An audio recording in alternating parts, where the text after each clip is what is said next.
Now, it's my pleasure to introduce you Representative Blaine Wilhour, and one of my favorites actually is the representative of the state. This guy is, he's phenomenal. He has been so transparent and working for the people, gone exceptionally far and above and beyond. He's on the committees of adoption and child welfare, transportation, vehicles and safety, personals and pensions, labor and commerce, personal code subcommittee, judiciary, criminal and administrative substantive committee, sex offense and sex offender registration committee, and he was newly appointed to the gun and safety awareness committee, so he's on our side with the 2A too. So it's good to have him in at least one of those committees looking out for us. But he's a farmer and business owner, born March 10th, 1982, graduated at St. Elmo High School, Illinois, Army National Guard 1999 through 2005, and former member of the Fayette County Board, married and has 3 sons. So let me proudly introduce to you right now Blaine Wilhour.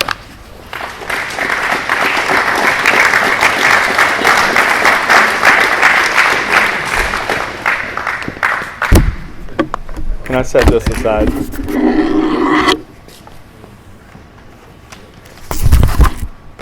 Thank you, Paul. I really appreciate that.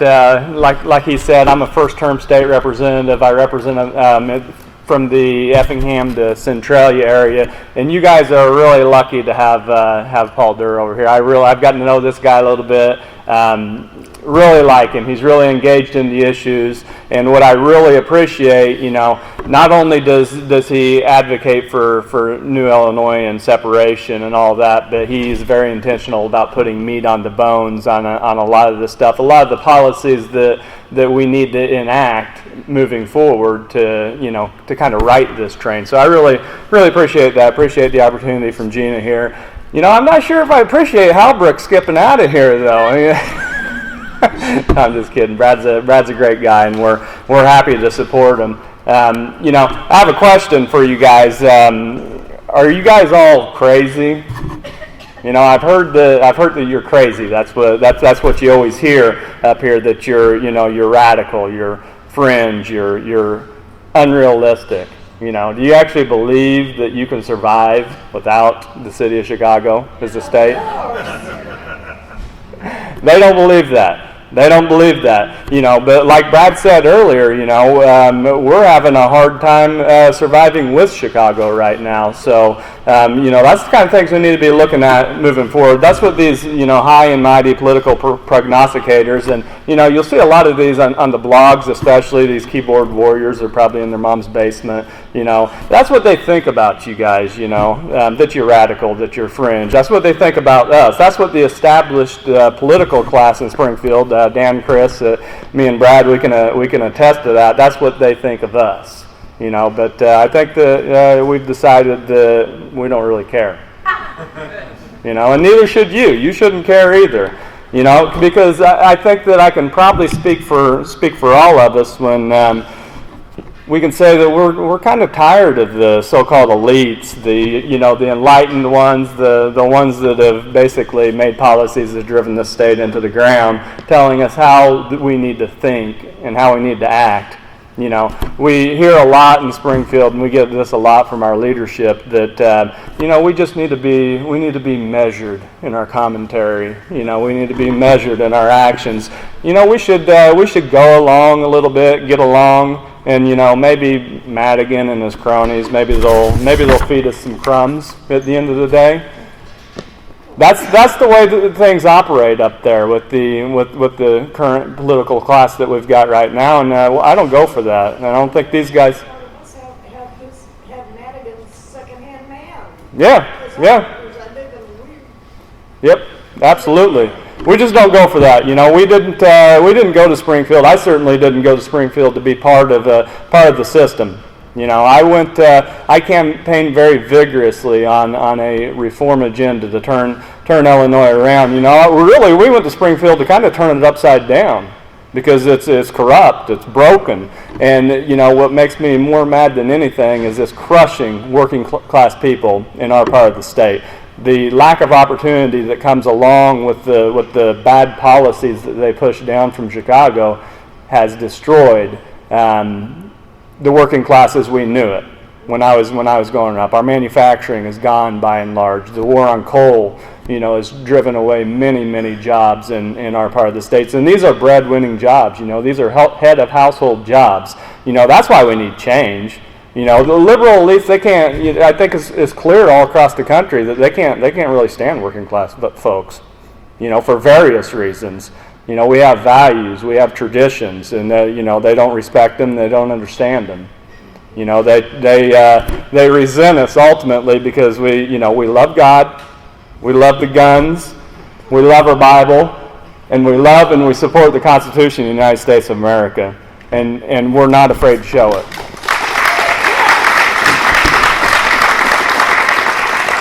But these people, they're dedicated through policy, through the media, through everything else, they're dedicated to marginalizing us.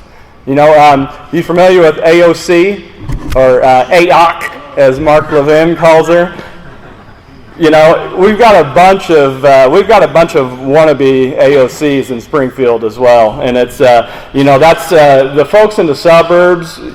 Traditionally, Illinois, we could compete as a Republican Party in Illinois because we won a lot of the seats in the suburbs, but that's not the case anymore. And it's important to point out that these Republicans that lost in the suburbs in 2018, they weren't replaced by people that were moderates. They're replaced by people that are crazy.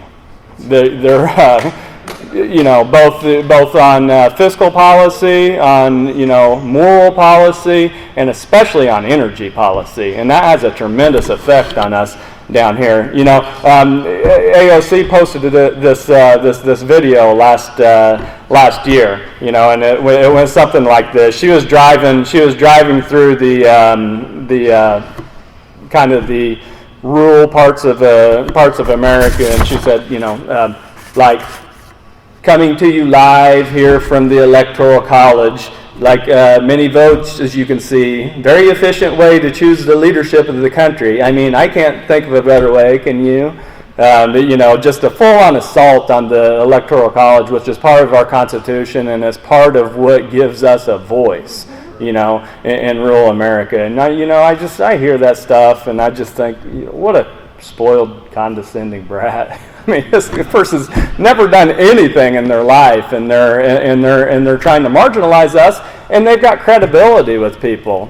People listen to that, and AOC and these people that are trying to be mini AOC, not the real mini AOC on Twitter because she's pretty funny, but these people that are trying to emulate her, they don't think that people that disagree with them should have a voice, and that's not what America's all about.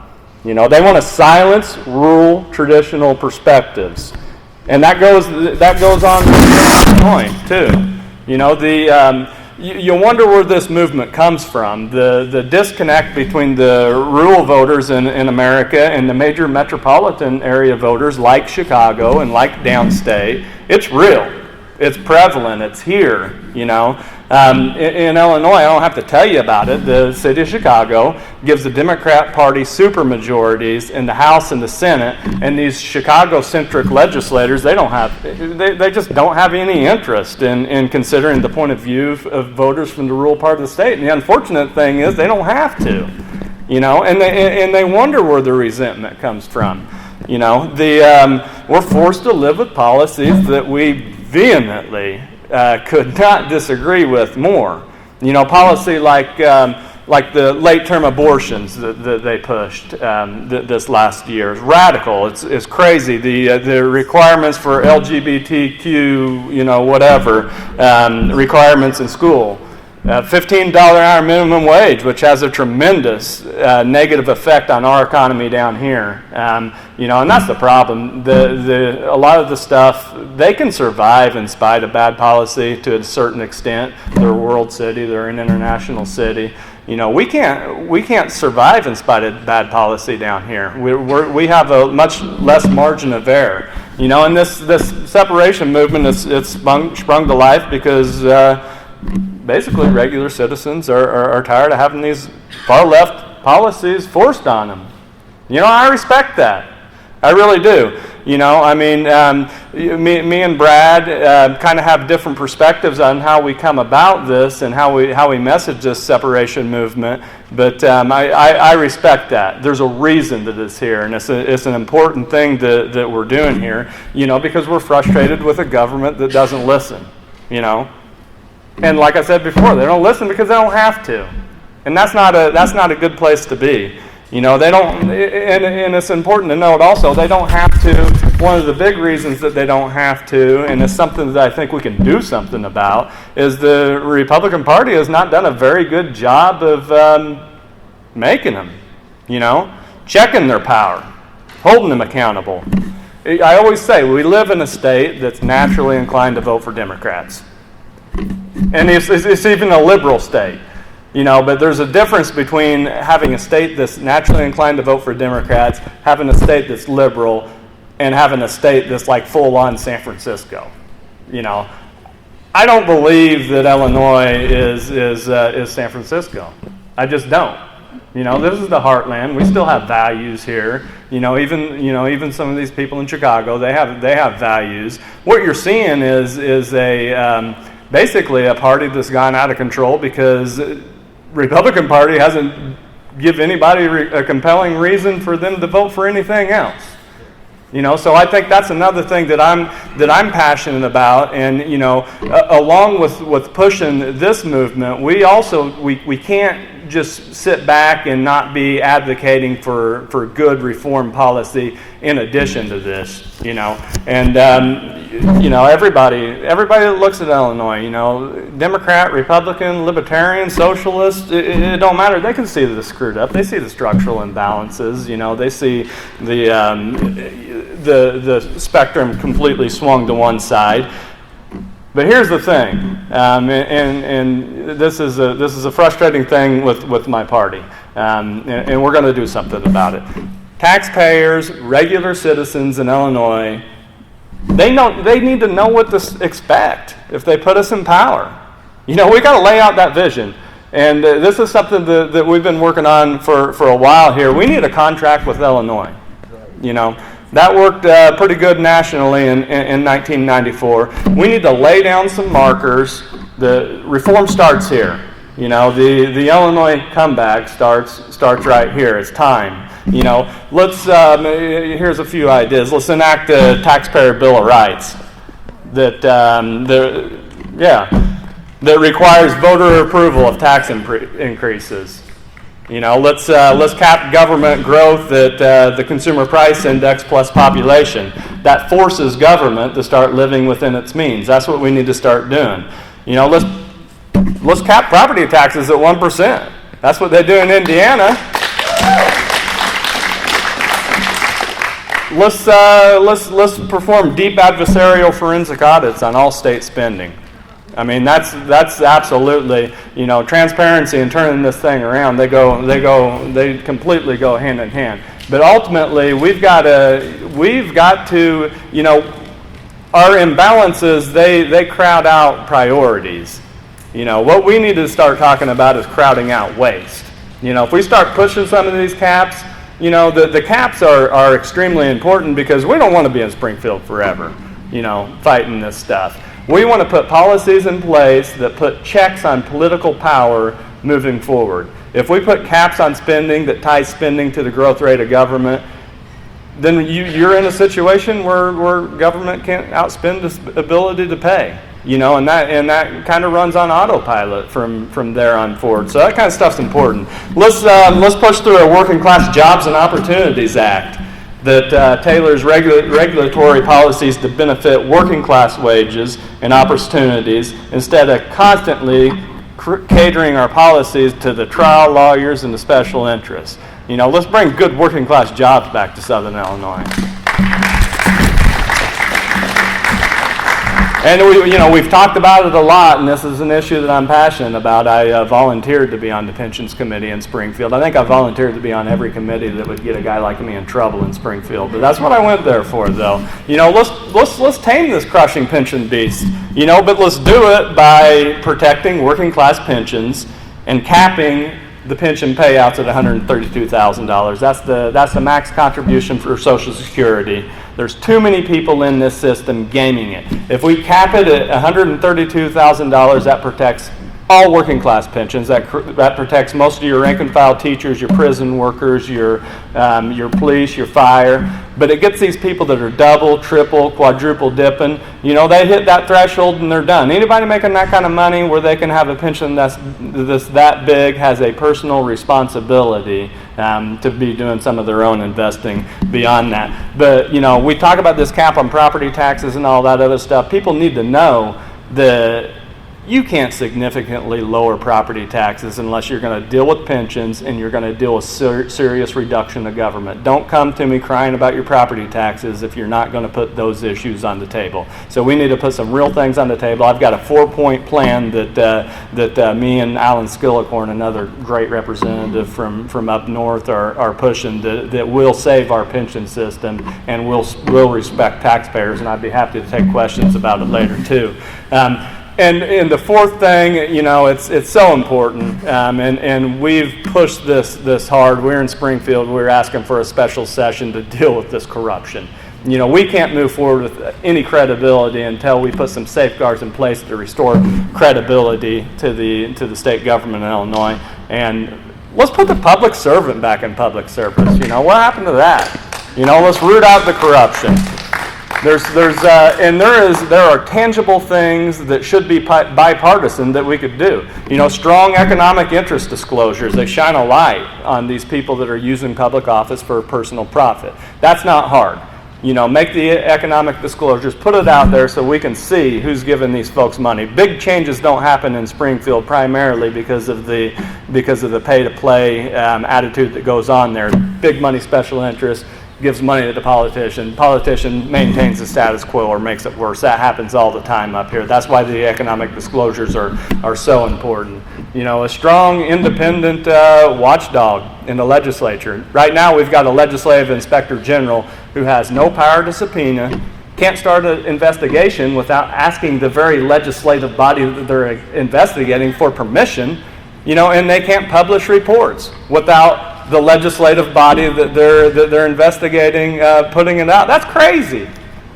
You know, people need to realize that we've got a legislative inspector general with no teeth. You know, let's make that a strong office where they have subpoena power. They've got autonomy. They've got independence. Let's clean it up.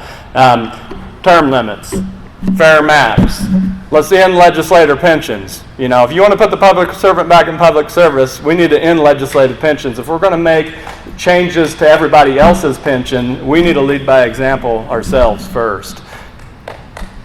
You know, these are bold reforms. They're certainly not gonna happen overnight. You know, I tell a lot of people that a lot of our big issue things we're kind of roaming around the political wilderness on it. You know, and that's fine. You know, we're fine with that. You know, but you've got to start pushing that message. You've got to give people a compelling reason to do something different in Illinois. There's too many good things that we have here in Illinois that we're just squandering. We've got everything right here that we need to be a superpower in the Midwest and all across the United States. The only thing that we're missing is good leadership and good policy, and we've got to change that. But it doesn't happen without acting very intentionally on it, and that's something that we're going to be driving our party, because that's where it starts. You know, we've got to pressure our own party to get on board on this, and you've got to make sure that you're pressuring your local school board people, your county board people. You know, these are the people that's levying your property taxes. You know, and we can't lose sight of that. You know, I live in Fayette County, and our county board is just levied a 20% increase on our property taxes, and you know and it's frustrating that some of the most conservative people, the people that are very actively involved in movements like this, they don't even realize that that's going on right under their nose. You know, so let's not ignore the situations that are right under our nose. We need to have a holistic approach to changing Illinois, and let's just keep driving it forward. Support good candidates. we've got a heck of an opportunity in Southern Illinois right now with some of these open rep seats where we can put good reform conservatives in there. There's a difference between putting a Republican in office and putting somebody in there that's dedicated to doing the tough things on reform. We got one right here, Kevin Schmidt. Kevin's running for the House in Nathan Wright's district. Support people like that. Go talk to him, give him your information, volunteer for his campaign. Go door to door. Amy Ellick, right here, local, running against Monica Bristow. That's a seat we've got to have in a Trump year, especially. Go get involved with those people. There's so many opportunities here. We've got to start by being strong where we can be strong. We can be strong in Southern Illinois. We've got a constituency of people here that will support people going up to Springfield and pushing bold reform, and we need to make sure that we're taking advantage of that opportunity. I probably talked way too long. I appreciate you guys being here. I appreciate your passion for this issue. Paul, I appreciate you especially. Thank you so much.